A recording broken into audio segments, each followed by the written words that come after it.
Bande Kobatali, Bozali Bongo branché na Sentinelle TV, na Tango Tolobelaka Conseil, na émission de chaque vendredi, tu as Kolobelaka Mboka, Conseil, tu as Kolendisa, et tu as Kosala, Union Sotoko Kosala. Alors, Tongo Lelo Tolamuki Namawa, et à Tongo Lelo, tout le monde qui tu évité et loko nini ba congolais basala nani aloka ba congolais parce que congolais chaque tongo chaque jour na monokone comme nzambe et bible zo ba soki boza na nzambe boza deux personnes bosangani boboneli nzambe akokita kosala ndenge nini nzambe oyo akela likolo na nse nzambe oyo apesa héritage ya monde entier na ba congolais azoyanola ba congolais te touti kobona na tongo na lelo Corneille Nanga, où il y a des vrais serviteurs, il y a des Rwandais, pour travailler na Kabila, à sakani sous na Congolais, à piétiner sous na Congolais, n'a pas annoncé qu'il y a élection et au en avril 2019. C'est-à-dire, Kabila a la stratégie à Maréchal Mobutu, Oyo, Atikala na pouvoir depuis 90 pouvoir ne silaki mais atikala ki 7 ans de plus pour la naïveté à ba congolais ti ba rwandais ba yaki ko bengane na minduki ce qui peut naïveté wana ya la katembe ti lelo azane président nani azoloka ba congolais nani aluki ba leader ba congolais pe to kamwe Félix Tshisekedi azali chef de file ya opposition président rassemblement azongeli kaka phrase na ye oyo batutu bayebi ke Kabila na nanga balancer guerre na ba congolais mais Kabila na nanga balancer guerre depuis kala ça fait 18 ans azo piétiner azo dirigé par deux filles aboy ko na élection pe akorganiser ka ne élection te mais loko nini biso ba oyo tozali bongo ba leader d'opinion ba combattant ba chroniqueur ba basala ka éveil patriotique ba sali na nzambe ba leader ya opinion pe ya communauté tukuyi kosala ezali ko senga na rassemblement to opposition bazala clair c'est-à-dire que eloko so bombe zate esengeli na biso ba congolais to ebake tozaka so na opposition te c'est vrai opposition et somama eliama pe Kabila bala bango na loba ba émission ebele so bolandi na Sentinelle TV to na Sentinelle ya Congo Sentinelle ya diaspora bokomona na loba ke mukoro oyo IDPS aoboma libala na Kabila nde mukoro ba na Kabila soki totali na gauche na droite na ba social media ça veut na ba social media na ba média lelo tokomona na Togo population na ba leader na bango nyonso ba libanda et police azali kobeta masasi lera moni mokili mobimbe bimi bango nyonso balingi mikila pour opposition na population za libanda alors na mboka na biso opposition na parti civil baza wapi ba église n'en parlons pas parce que Dieu merci bomoni liwa ya papa olangi guru bomoni pe liwa ya guru ya nzambe malamu liste za mulai ba faux ba pasteur oyo nyonso tu bauta na nzambe malamu oyo bazotia ba trouble kozala na poto to na Afrique nzambe abandi ko deal na bango bandi ko sila na bango moko esengeli opposition et rassembler force na ye nyonso babimisa population libanda po babenga na Kabila mais kabusi biso ezali suli kambo kozela le 31 te ezali kambo de maintenant il faut to se prendre en charge to benga na Kabila parce que akolongwate asala kisibina ngo akolongwate asa Kabila na ngonga oyo azana dossier na ONU azana dossier na CPI le 12 octobre ba membre ya Assemblée nationale ya sécurité ba kei ko sangana na CPI to na laé pour na ko décider sur tout ce qui se passe na Congo alors lobby na basango mukuse to na rétro de la semaine na coupé sabino ba information sont même ambassadrice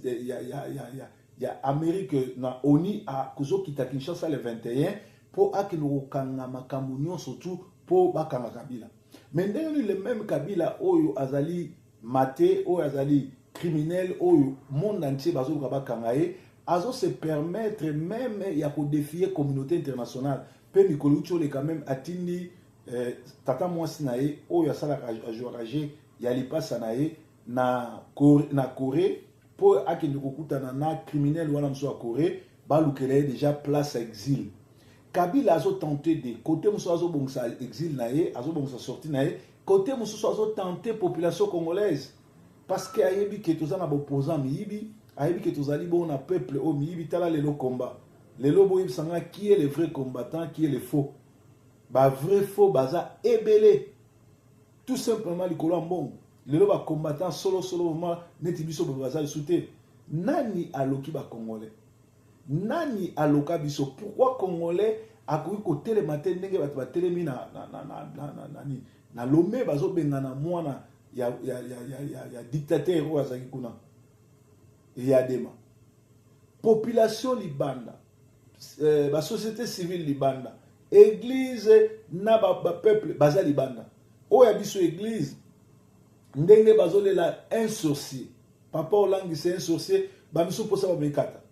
mama viko abunga nzela atelemelaki volontaire mobile na ye mobile na tikalaki jamais koloba Mose a dit na bala qui je trouve beaucoup de respect azali ko connexion na molimo atikalaki jamais qu'on dit maman ça kambe église ya eko kambe église et atie désordre na kati église lelo na sango na nani na nini na nzambe malamu la plupart ba pasteurs bazakuna sont des sorciers et lelo la plupart ba pasteurs congolais sont des sorciers botala na communauté ba pasteur nino bazo sala ba trouble banani bakangi na basi bato banani bazo iba banano bazo sala ba aventure eza ba pasteur congolais kende na bala police ya monde entier ba koyebso ba cause to ba cas ebele ya ba crime ya ba escroquerie ezali ba pasteur congolais siko boyebisanga nzambe nini otozo sambela na komi ko banga bino nga mutu nyonso to asambela na komi ko banga ye parce que bato belé bazo sambela solo te ba bunga nzela la preuve vérité balingi yango te bazo sipote ba miyibi bazo sipote bato bazo sala trouble baza na songi oza misala ya kisatana to misala ya monde éternel bande kona ngai tokomi na ngonga oyo to telema tokomi na ngonga oyo to bima libanda pona kobenga na Kabila nani aloki congolais nani aloki congolais nani aloki congolais pourquoi congolais akoki telema te ndenge monde entier telemi po ye ayeba kobengana ba dictateur pourquoi congolais na ngongo bato bazo telema po ba libérer mboka bamsu bazo lela bandoki bamsu baza prêt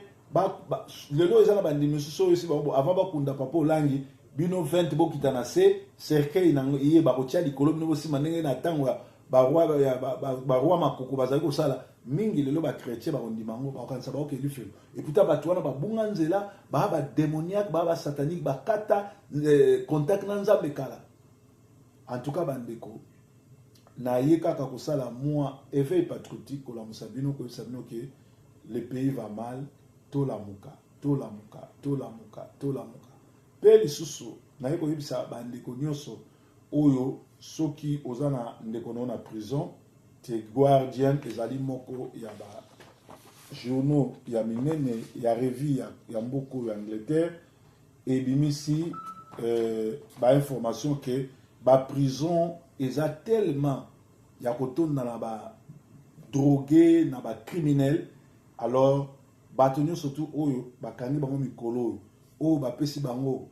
2 ans kita na se parce que so bapesi 2 ans eza ba peine moko peut-être groupe ya ba voleur bosomba peut-être biloko koyiba peut-être bozalaki na place moko bitumba obetaki mutu osaki bo do biloko wana nyonso surtout ba prisonnier oyo nyonso surtout basali ba mitif mike oyo bapesi bango 2 ans bakosala kaka 6 mois babimisi bango na boloko po ba prison eza kotonda ezali bonne nouvelle pour la communauté en Angleterre mais la cité que totindi kaka bandeko na biso bana na biso ba famille ba ya na biso ba kendo yiba pour loi échanger non ezali que to yebisa bango ba kei ba yekoli bazongela soko sala RRT parce que mokili oyo eza mokili mabe prison eza place au kelete donc na ngai koloba que Corneille Nangaa na Kabila babala opposition basomba opposition bayebi bien que opposition eliaka bayebi bien que opposition eza na likambo koloba te yango moni bazo décider basala bon peuple biso totelema parce que Congo ezali mboka na biso Congo ezali héritage na biso Congo ezali bilaka oyo nzambe apesa ba congolais alors congolais nyonso na monde esiko ozali telema to bengana kabila na bato syndicat dokolo na sima na yo armée angolaise ezali ese okotika ba rwandais ba humilier biso okotika criminel oyo a humilier biso parce que tout ça lelo siko na ba preuve que guerre ya Uvira ezali guerre provoquée par Kabila ndenga mesala na ba rwandais tout ça pe siko ke bato ebele bazobela na compte la frappe baza na ngo aventurier ndenge ne mona nseme azalaka aventurier totikali kaka na nzambe oyo akela likolo na nse na ba vrai patriote totelema tokundela Congo ba matanga nyonso tu oyo bato bakufi bokota makambo wana te bolela te eza nzambe mutu abandi kopinir ba faux ba serviteur na bisa bino mulongo ekozala mulai kutino soki nano bongwani te soko sali confession publique te yebango yo kokufa okena lifelo po yo moko oza ndenge moko na bapapa olangi na ba oyo nyonso tu ba sali ba aventure mosusu eza Léopold Mutombo azobimisa bato miseleke te pe azobimisaka bato magorodo toyebi te soki verset biblique wana eza wapi or wana ezali magie eza biloko ya badémoniaque alors bino oyo bozokumisa ye bomoni kaza pasteur ça en Irak bino oyo bomoni kaza pasteur malamu bo continuer parce que tokomi na ntango ya suka oyo nzambe kanda na esekiti ezosala po na bandeko bozana Manchester bozali na Liverpool bozali bongo na Leeds na pembeni na Manchester na Birmingham soki ozangi ozana mutuka obi ozana bakoli na yo otinda ekomate po tozali sous na problème na communauté omona mutu asali shop mutu asali agence atindaka bakoli obi asalaka bacontener soki otie biloko na yo okomona yelera okoma akitisi afongoli akomi kopona biloko malamu ye moko muyibi asali contener ayibi bino biloko sima alobi biloko ebungi mais nzambe alalaka te atindi ndeko moko na kombo ya Branco Logistique oyo aza kosala mosala kitoko ya delivery akozwa koli na yo awa otika ngo na Kinshasa na Brazzaville na Lubumbashi na talo kitoko pe ekokende pe ekokwa malamu nga moko nasalaki expérience namonaki ekendeki pe koma malamu ozana mutuka ozana koli ozana nyonso benga Branco Logistique numéro na ye ya fixe ezali 0161 42 53 53 5 to obengi na portable na bango ezali 074 053 06 878 Branco Logistique André ka Manchester bakoli na yo ekokoma na kimia ezalaki moi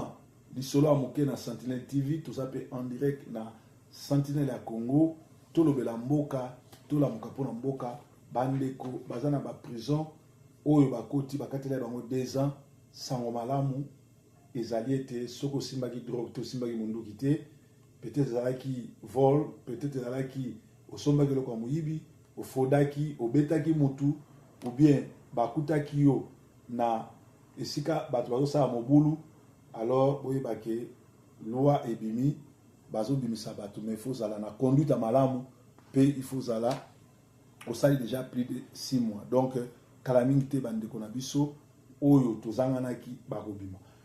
bosengeli na bino bokeba bandoki baza ebele na communauté bokeba eza na bato mosusu bachargera bacontener eza na bato mosusu bazali bongo kotambola lokola bachef ya communauté bakambi banini baza bata misala mabe bible aza clair abi tokoyeba bango na misala na bango soki omoni moto azali beaucoup plus na kotonga